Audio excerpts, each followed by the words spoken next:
Oh, these poor dears. Sorry, couldn't help myself. It's a bad joke, I know. But the Fallout loading screen is not very kind to these creatures, and I quote, "The hideously mutated two-headed Radstag is a pathetic creature that will likely run at the first sign of contact, but if forced to fight it can prove a deadly opponent." I'm Emmy the Cat Lady, and I'm bringing you another mutated ruminant from Fallout. The response to the Big Corner video has been absolutely amazing, so thank you all for the comments and the new subscribers, and I hope you'll enjoy this video too. So the most likely ancestor of the Radstags is the white-tailed deer, Odocoileus virginianus. They are found in abundance across the US, and they are the most common deer species in Massachusetts. There are 26 subspecies of the white-tailed deer, and there's 17 of those that are found in North America. So typically they have a kind of reddish-brown coat, which does become a bit more grey in fall and winter, and they have a white underside to their tails, which is obviously where the name comes from, and this is used as a warning signal that there's a predator around. They have horizontally slit pupils, which is the same as goats. That gives them good night vision and good colour vision in the daytime. They can see blue and yellow, but struggle to see orange and red colours. This is the reason that deer hunters use orange as a safety colour for their clothing, which prevents other hunters accidentally shooting them. That's why they wear orange typically, because the deer won't see it very well, but other humans will. So the males, known as bucks, can weigh from 68 to 136 kilograms, or 150 to 300 pounds. The does weigh 40 to 90 kilograms, or 88 to 198 pounds. Only the males typically have antlers, and these are shed and regrown every year. They usually grow branching antlers, but the size and number of branches can indicate health, nutrition status, and age. The antlers grow in the late spring, and they are at first covered in a vascular tissue which is known as velvet. This means that the covering of the antlers has a blood supply. After a period of time, this is lost, and they use rough surfaces such as trees to remove the velvet from their antlers.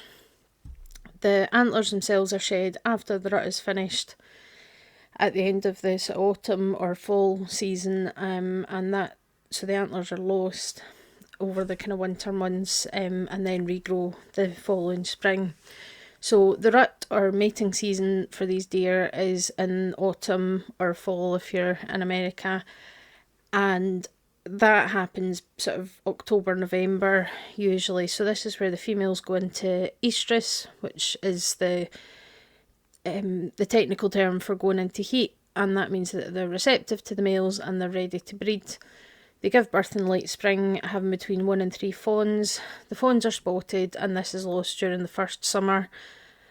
The young ones are hidden in foliage by their mothers when they go to graze, so if you do find one sitting comfortably in long grass or in a bush, they probably haven't been abandoned, so best to leave them alone unless there's an immediate danger or obvious signs of injury. Their diet is similar to most ruminants. They're herbivores, and they'll eat a wide range of plants, legumes, fruit, and even cacti, depending on where they're located.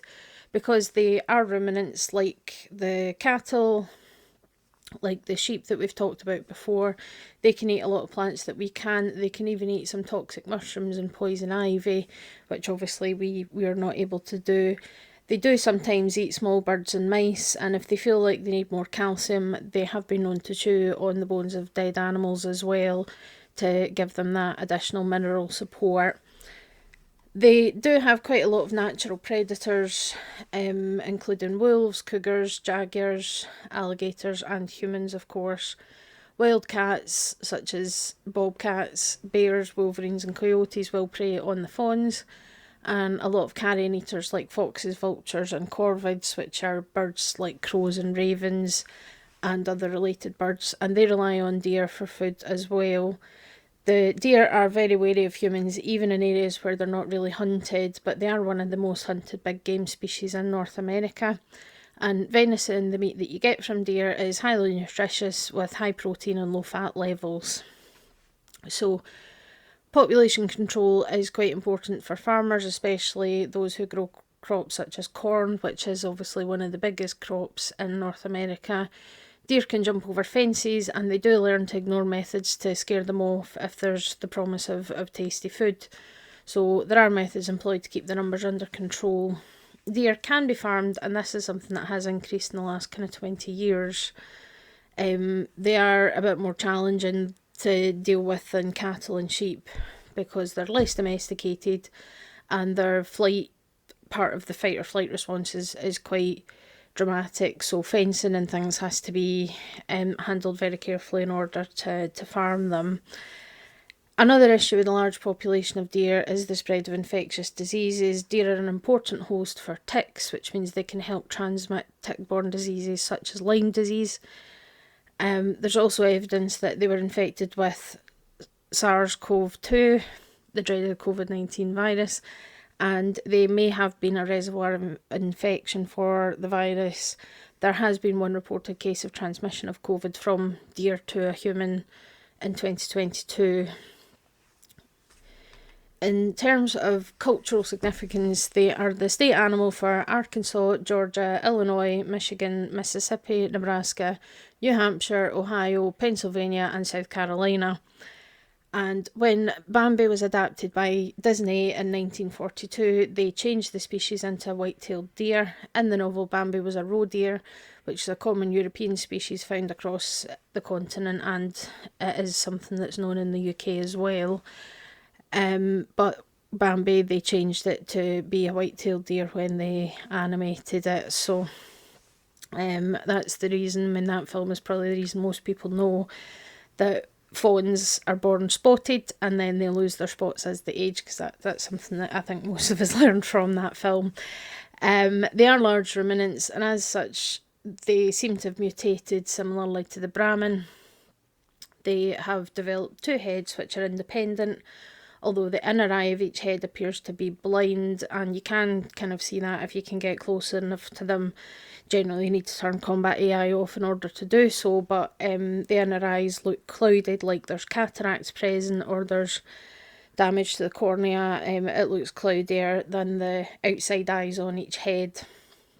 So whether that affects their binocular vision, it's hard to say. These animals are designed, well, not designed, but they've evolved to have quite a range of vision around them, almost kind of 360 degrees, and minimising blind spots so that they can watch out for predators. So how that would work with the two heads, and if there's only one eye functional in each head, because they must have two separate brains with two heads.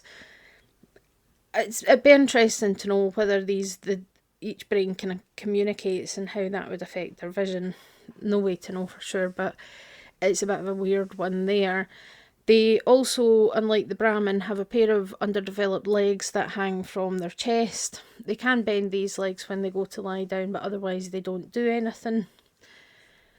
And we don't know for sure, but I would assume that, like the Brahmin, they also possess the two stomachs with the four chambers, so that's your omasum, abomasum, rumen and reticulum, as we discussed with the Brahmin video, that four-chambered stomach. Deer, as a rule, don't have gallbladders either, but again, there's not really any way to know that with these in the game, but would potentially assume that they don't have a gallbladder either. So in terms of coloration, typical for the Radstags is that they have a kind of brown coat, but it is possible to see loss of fur, so bare skin and cysts on the skin as well. If you look closely at the rabid and glowing Radstags, the cysts are bigger and more common, so in the rabid Radstags especially, a lot of the surface of the skin looks kind of ulcerated and excoriated, and you've got these big kind of pustules and things there, so really looks pretty unpleasant on them. And then of course you see that you can see it a bit easier in the glowing Radstags because the cysts glow, and you can see that green glow, which they also seem to have in their eyes, at least the functional eyes, which is quite interesting. You usually come across the Radstags in herds, maybe about 4. The weakest version is the yearling, which is the youngest one and the smallest one, and then the Radstag doe. So these sort of weaker ones tend to run rather than fight unless they're really backed into a corner. So it is something that you'll find is that you come across them, and as soon as they realise you're there, they're going to get up and run off. While the higher level ones like the rabid Radstag and the glowing Radstag are quite aggressive, and they are much more likely to fight you rather than just running away from you. So in the early game, when you've got just the Radstag does, they're not really a huge danger to the player. However, they are worthwhile killing for a couple of reasons. One is that they're valuable for their hides, which give you leather for crafting, and their meat. So Radstag meat is a really good food item if you're playing in survival mode, and that makes them worth hunting in that version of the game. However, even if you're not playing survival mode and you don't need to have food to continue, using the meat and cooking it into the grilled Radstag gives you 120 HP and increases your carrying capacity by 25 for an hour, which is really handy if you're out scavenging for scrap for crafting purposes. You can also make a Radstag stew using a gourd, a silk bean and vodka. This food gives you 150 hit points and increases your energy resistance by 30 for an hour. So that one's a bit more situational, but the grilled Radstag is always going to come in handy, especially if you're going to be out there collecting loads of junk for building things at your settlements and all that kind of thing, which is obviously a big part of the game in Fallout 4, and for some people the most fun part. But yeah, they're an interesting animal, and it is something that doesn't surprise me to see, because hunting deer is quite a big thing, especially in a lot of parts of America, and it's something that's quite a common thing that's done here in Scotland as well. We have sort of red deer, fallow deer, roe deer populations, and they are very interesting animals, but they are very flighty compared to cattle and sheep, and that is again replicated in the game. The behaviour of these animals in this game really does reflect what I would expect to see in the real world in nature, that the behaviour of these animals, they're a prey species, so especially the younger ones and the weaker ones, if they detect anything that might be a threat, they're going to run for it, while the more kind of strong ones are more likely to attack. And certainly in the real world, when you're dealing with deer, if you approach a stag during a stag or a buck during the rutting season, they can get very, very aggressive and they can be dangerous. So it is something that makes sense, and again, that is reflected in the behaviour of these animals in the game, and I think that's really, really good, because you can come across the Radstag does quite early. There's usually a couple hanging about just outside sort of Concord, so you do encounter them quite early. But again, these creatures, it makes the world feel real. It makes the world feel like there's more happening than just what you're doing as the player, that there's, a whole ecosystem out there that is existing, and you can get involved in it as much as you like. But if you don't, then things are still happening, and you've got these animals that are showing behaviour that I would expect to see from this type of species, because of the way they tend to work. And they can be I still remember one time during my career as a vet, where I was on call and I had to go and check on some inpatients late at night, and there was a fast road up to the practice from where I lived, which involved going up some kind of country roads, and there was one section of that road that was really, really straight for a couple of miles, really. And it's quite a fun drive, but then I noticed a deer running right alongside my car and keeping pace with me, and I was really, really worried that it was going to just turn and run in front of me or something. Thankfully it ran the other way eventually, but it ran alongside me for quite a distance, and it was quite worrying, because if you hit them with your car, you obviously harm the animal, which isn't very nice, but they can also do quite a lot of damage to you and your car. So something to be aware of. Now, there are a couple of new varieties of Radstags that are in the Far Harbour DLC when you go to the island.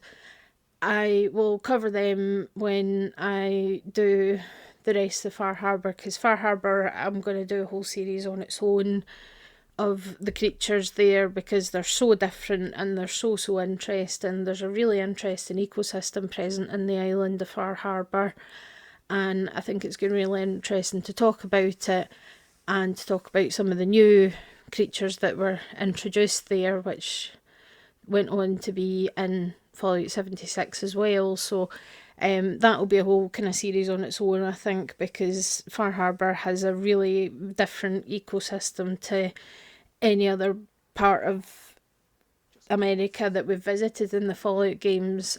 So I'm going to dedicate a whole section, and I say we'll talk about the deer that are there, because it does look like they're a different species. They're not white-tailed deer, they're a different species, so that will come later.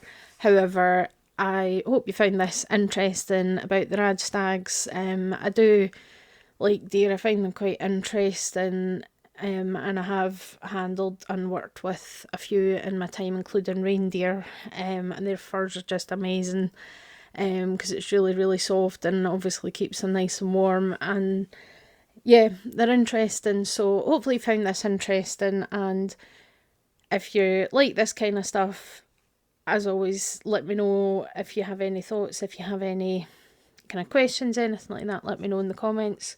If you want to see more like this, hit that subscribe button. I'm really thrilled at how well the Big Horner video is doing, so you know, definitely check that out if you haven't already. The Brahmin video from a couple of weeks ago as well, all that is kind of related to this, because they're all the same type of animal. So really interesting, and I'll be back next week with another creature to talk about. So I'll see you all then. Bye.